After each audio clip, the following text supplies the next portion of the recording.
Hello and welcome to yet another video, and in this video it is something very different than usual because in this video I would like to talk about this camera right here. It's the Canon Powershot G1.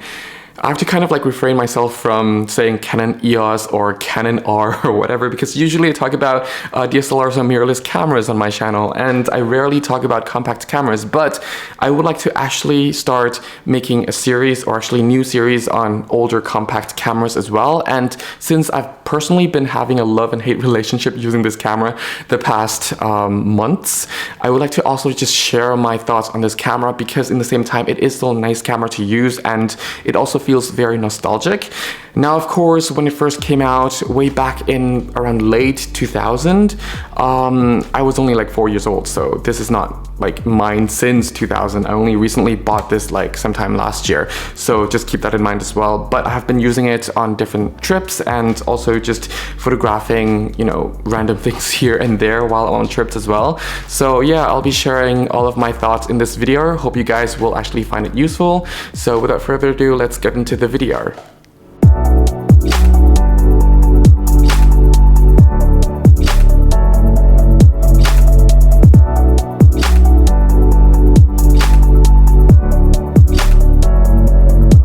So the Canon Powershot G1, now this camera came out way back in the end of year 2000, and I really am a big fan of G line. So personally, if you've watched my other videos, you know that I've been enjoying using the G1X and also some other soap bar like cameras from Canon, like the G16, G12. I also like the G10 and G11 as well. But all of those cameras, I'll be making a video of them later on in the future. So yeah, but for this video I would like to actually stick with this camera, and yes, the design language is completely different from all the other Powershot cameras that I just showed you guys, but in the same time it is actually well built. It's built like a tank, and it's also quite nice feeling in the hand actually, because it doesn't feel like you can actually break it, even though it's really plasticky. But you know, it actually brings back some of the nostalgic design of that era, if I can say it. It's been 2 decades-ish. So yeah, but in this video I'll be talking about 3 different things as usual, as in my other camera videos. So the first one will be the ergonomics, the operational side of things. Then I'll be going to the image quality, in this case for both photography and video. Yes, it does shoot video. And then leading into my conclusion. So let's first start with the ergonomics and the operational side of things. Well, this camera feels really well. As I mentioned earlier, it actually feels like a brick. It is roughly the size of a small brick as well. Just, you know, how thick this thing is and also how kind of wide this thing is. It has an interesting articulating screen as well, which is good because, you know, Canon actually removed this feature on some of their models. For example, their G16 has no articulating screen, whereas the G12, for example, had an articulating screen, which is weird in my opinion. But yeah, it's kind of a line where Canon constantly remove and add back the feature, if that makes sense. Yeah, it's kind of weird, but anyway, moving on. I'm really impressed by how the control dial here, or how the control layouts rather, are laid out here on this camera, because, you know, for a camera that came out way back, I just feel like this camera would definitely had a lot of thought process put into this camera, simply because, like, from the mode dial, that's very easy to access, and also just different modes, the shooting modes and everything, all the way to like your compensation, well, exposure compensation, your ISO, your display button. But yeah, every single crucial buttons are just there at your fingertips pretty much. There's one thing that I personally still have to get used to, is the operational side on the adjusting your exposure compensation, because on the other Canon cameras I just use the dial. On here it's actually the D-pad right here that I actually have to use.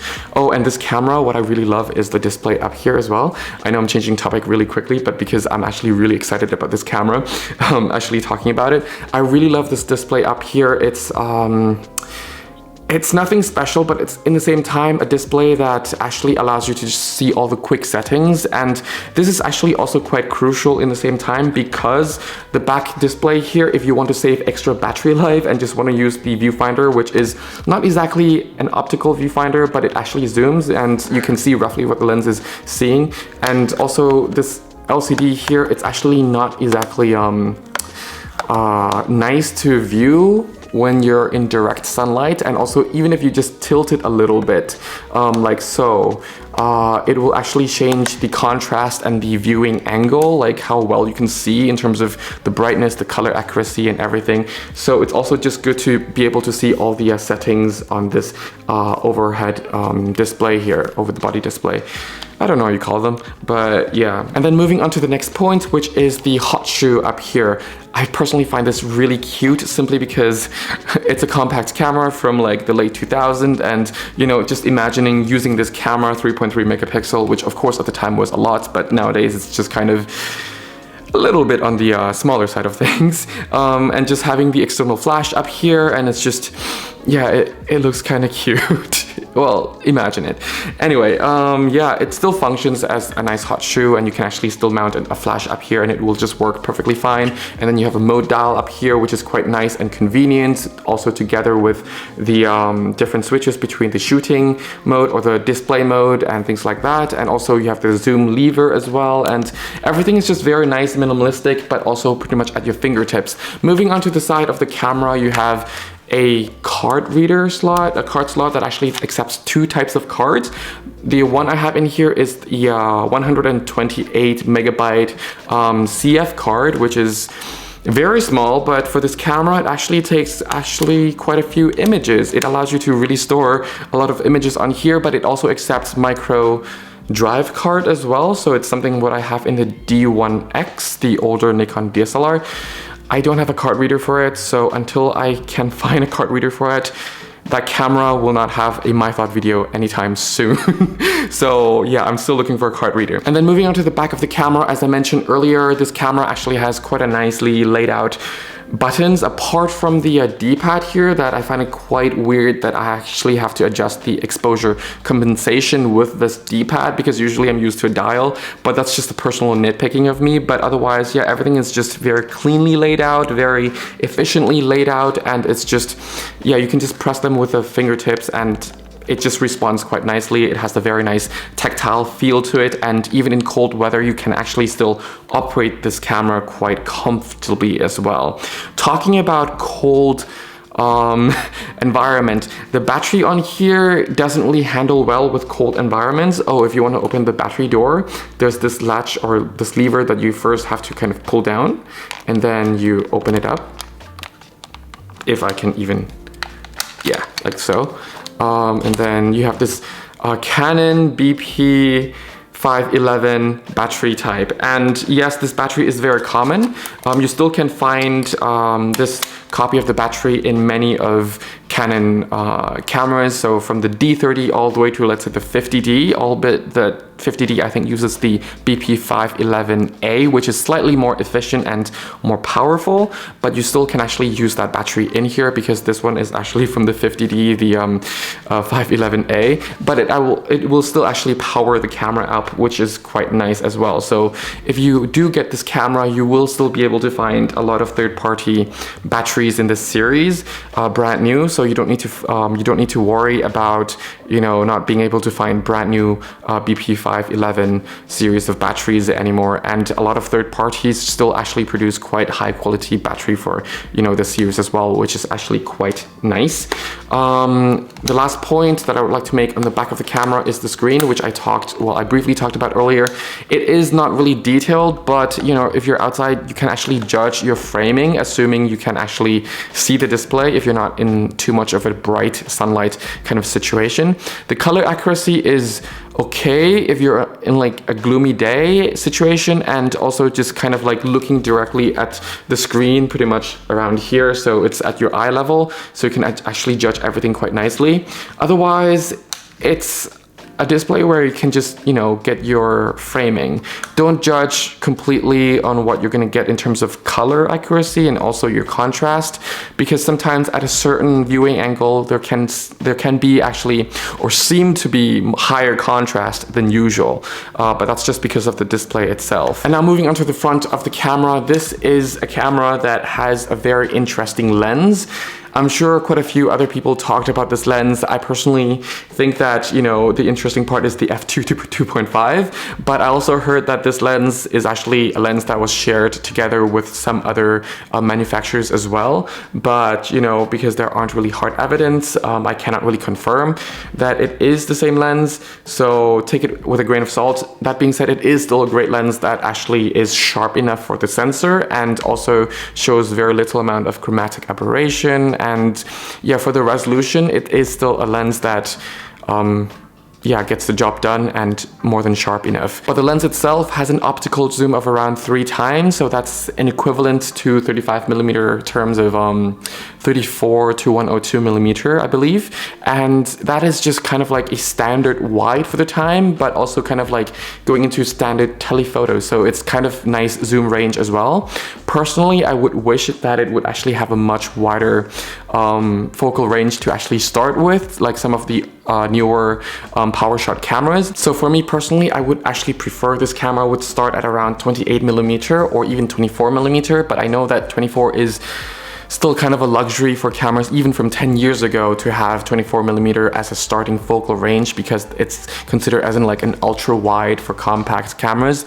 But in the same time, 34 is still wide enough, but just not very versatile, if that makes sense.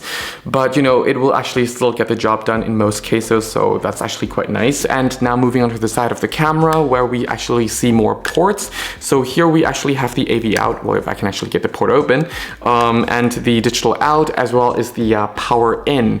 So yeah, it's very limited, and to be honest with you, I don't have these cables anymore, so I cannot really test how good these ports are, but yeah, it's there if you actually need to use them. Anyway, and there's the last button up here, which is the manual focus. Yes, you can actually manual focus with this compact camera, which actually is a little hint to, you know, how professional this camera is, and also how much features this camera allows you to actually operate with. So for example, now going into the software side of things, this camera allows you to actually record RAW, and that is something that is actually quite nice. So you can actually go into the editing program later and change your basic settings like your white balance, for example, and you have more flexibility in post processing with the images coming out of this camera. So imagine yourself in around late 2000s where, you know, 3.3 megapixel is still count as a really high or really state-of-the-art kind of sensor, and you're just playing around with all of these post-processing features, post-processing kind of techniques, and the files are really flexible for that time. Of course, for today's standards, however, the files aren't really as robust as even cameras from 10 years ago, and you might find it a bit limiting, but you know, it is still a nice flexibility that you have the option to shoot in RAW. But if memory is more of your concern, you still can shoot in JPEG, because to be honest, the sharpness, you don't really notice that much of a difference in terms of sharpness. It's just that the RAW files will definitely give you a much more robust file to edit with in post. But in terms of the sharpness, it's really the same. If you're not planning to, let's say, care a lot about the sharpness, or if you're not planning to post-process or do any sort of manipulation with the images out of this camera, then I'd say JPEG is still a nice way to go that actually allows you to actually shoot more with this memory card capacity, because remember, cameras from back then can't really accept such a high capacity card because it might not even be able to read, write, or even affect the corruption of the card itself. So yeah, just keep that in mind. But yeah, otherwise this camera can shoot long exposure as well, up to 8 seconds, which is quite impressive in my opinion, because considering how old this camera is, and it is still a compact camera. Yes, it was about €1,000 when it was released, but hey, the 3 megapixel at the time was groundbreaking, so it was justifiable, I'd say. But yeah, then this camera also allows you to shoot at around 1,000th of a second fast shutter speed. This can actually be limiting, however, because especially if you want to use the f2 or the f2.5 in such a sunny environment, even at ISO 50, which I'll talk more about the ISO 50 later on the image quality part. But if you want to shoot in that kind of environment, the 1,000th of a second shutter speed might not actually be fast enough. That being said, it will actually still get your job done in most cases, so just be aware of what you're actually doing. Yeah, otherwise this camera will also shoot, if you really care, 1.7 frames per second, which isn't really fast for today's standards. It will also shoot video at 15 frames per second, which is a bit jittery, but you know, for a camera at that time, it's very impressive. So yeah, just take it as for what it is. Oh, and this camera also allows you to actually adjust the diopter out here, just going back to the hardware for a second. But yeah, otherwise back to the software again. This camera is a very nice and easy to use camera. If you're adjusting something like your exposure compensation, however, there is a little bit of lag. So after adjusting, like regardless of the value you're adjusting, whether it's -1 or -3, there will be a little bit of lag that you have to wait for the camera to actually catch up with a refresh.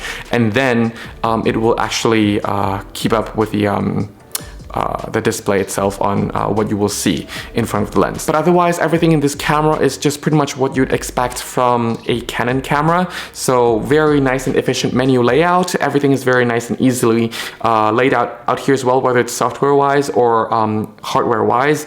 And it's just a very fun camera, efficient camera to use. Everything is just pretty much at your fingertips. And you can access a lot of features, a lot of settings really quickly in the menu and efficiently as well. So that's actually quite nice. One more thing I forgot to mention is the AF assist beam out here, which can be quite useful because the autofocusing system is not really great in low light as expected, but in the same time this camera also has a very small sensor, so you're not going to be worrying about the sharpness of the depth of field in this camera too much if you want to focus things in low light and you just need it to fire right away, because a lot of things will look in focus anyway, especially with the resolution as well. Yeah, there is that. Now into the image quality. The image quality on this camera is actually quite nice in terms of like if you want to get that old vintage digital look from a compact camera, you can actually get this with this camera as well. And for the reason that it is a nice 3 megapixels, and you have to remember that it is a 3.3 megapixel because a lot of times you can just be looking at the image and be like, oh, it's soft, or oh, it just looks like a webcam quality or something like that. But if you look at it from the resolution point of view, it is a good 3.3 megapixel image quality that you're getting. And on top of that, you're getting a very nice and natural roll off into both highlights and shadows. So the dynamic range in the image quality obviously is not that good, but because the roll offs are quite nice and natural looking, therefore there is some sort of charm to the image quality of this camera. Now, personally, it's not my favorite color science. It's not my type of color science. You know that I love using Canon's older DSLRs as well, like the E1DX and or even the older 5D Classic, those cameras. But it's just that because I'm used to those, this is not really my type of color science. That being said, objectively speaking, if I can even put it objectively, it is still technically a good color science coming out of such an old camera. So you have to put yourself, you know, in the shoes of, let's say, a person from the year 2000 and using this camera in the year 2000 of how it would be. And, you know, if you're looking at it from that point of view, it is good. And if you're really just looking for the old vintage look out of this kind of camera, well, this camera will have it delivered with a robust enough file to actually manipulate, should you want to manipulate the file as well. So yeah, there's that. There is also moraine aliasing. Because it's such an older sensor, the moraine aliasing is actually quite pronounced in this camera, so be careful if you're photographing a lot of fine patterns, and also if you're photographing a lot of situations where there are a lot of artificial light. Also be careful in that environment, because sometimes, just sometimes, there can be this little artificial light effect into the image as well. So yeah, just be careful for that. The skin tones on this camera is actually quite nice, just like any other Canon cameras. And if you're shooting in low light, I would not recommend using ISO higher than 100. Yes, ISO 100. This camera can actually go up to really high ISO of 400, but what this camera has that other most other competitor cameras in that time period doesn't have is the ability to shoot at ISO 50. And the advantage of that is because using ISO 100 will actually gives you a visible noise in the image already. That meant that ISO 50 is actually a lot cleaner than ISO 100, which a lot of the cameras at the time actually started with ISO between ISO 100 and ISO 200, which was already somewhat kind of noisy. So this camera actually gives you a much cleaner file overall at the end of the day compared to those cameras. So that's actually another positive thing. Whew. And now onto the video quality. The video quality of this camera, well, it's 320 by 240p at 15 frames per second. It was okay for like home video at the time, again, at the time, but for nowadays, 15 frames per second, or even for like 15 years ago, 15 frames per second is jittery and you might not want to use it. But if you just want to experiment with the look, it's definitely an interesting look to experiment, but nothing to really take serious about. Whatever I said, like all the flaws I said within the photography mode, it's the same in video, just more emphasized, whether it's the moire, the aliasing, or shooting with the artificial lights, things like that. A lot of those problems will be magnified, will be more pronounced in video mode. But of course, you're not shooting this camera for professional work. You're just shooting it because you want to just enjoy using this kind of camera and also just get that kind of results pretty much. But even if you're not looking for that kind of results, it's still a nice camera to really explore, to also really just, enjoy using and see what it actually gives you, and also just freshen up your mind a little bit, because we all, use these advanced cameras. Like I have here the R6 or the X-T3 right there. It's much more advanced camera, and a lot of times when we use those cameras, our mind are just adjusted to certain convenience, and using this camera just gives that bit of freshening up the mind a little bit. So yeah, as I briefly talking to the conclusion, actually now it's probably a good time to go into the conclusion. So to conclude, this camera is still a very nice and good camera to use that actually allows you to use a lot of manual settings in this camera, which is nice. Sure, the 3.3 megapixel might be a downer for a lot of people, but hey, if you want to, experience or experiment with such an old camera. Most of these cameras are around 3 or even 2 or even 4 megapixels, so around that area anyway. But hey, with these older digital cameras, you're actually getting these older, unique digital look that you no longer get with the digital sensors from, let's say, 15 or even 10 years ago. And it's just a very nice digital sensor to actually experiment and experience with, and you might actually have a lot of fun with it. And especially when you can find these cameras for just 50 euros nowadays, or even much less. I might have overly paid for this one at around 50 euros, because I heard a lot of people can still find it for, let's say, 10 or 20 euros. So I definitely overpaid for this one. But anyway, out of the concern, for such a low price, you can really experiment and experience, using these older cameras with full manual settings. And just see what you can get out of it, not only in terms of look, but also you can actually adjust the type of perspective and look based on the manual settings you apply to these cameras. And it's always offering this kind of like fun and also mind-freshening experience every time you use it, because every time, coming back from your smartphones or coming back from using any of the more modern cameras, you are able to just freshen up your minds a little bit with the limitations that this camera actually allows you to experience with. So yeah, that's just something that you cannot really get again with those cameras or even with your smartphones. And because it also allows you to, or rather it doesn't allow you to store a lot of images, a lot of frames you take with this camera, you actually put more thought into it, just kind of like how you shoot film, just that it allows you to shoot more than how you would be able to shoot with film roll. But still not as much as with the more modern digital cameras. So yeah, just take it for what it is. Again, this is just purely based on my user experience with this camera, how I enjoy it, how I don't enjoy it. Again, I come from, like using mirrorless cameras and also DSLRs, so I have my biases as well.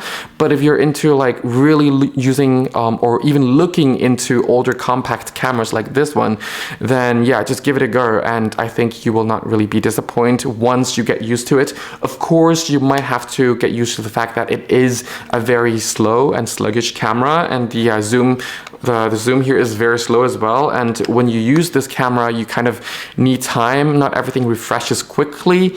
If you switch to viewing photo mode, it will also take its own time switching between different photos, things like that. So just, you know, take it with a grain of salt for what it is, but you can really experiment with this camera, and as I'm repeating myself, I'm very sorry about that.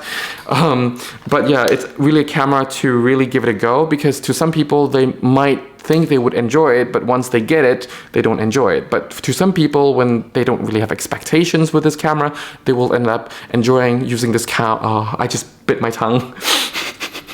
Sorry. But yeah, to some people who might not enjoy or might not have experience with this camera or any expectations with this camera, might end up actually enjoying using this camera at the end of the day, after, you know, learning all of the learning curves and also just kind of fully adapted this camera's workflow or processing time. So yeah, there is that. If you have any questions, any suggestions, please feel free to actually leave them down in the comment section down below. If you need a free photography guidebook, absolutely for free, it's on my website.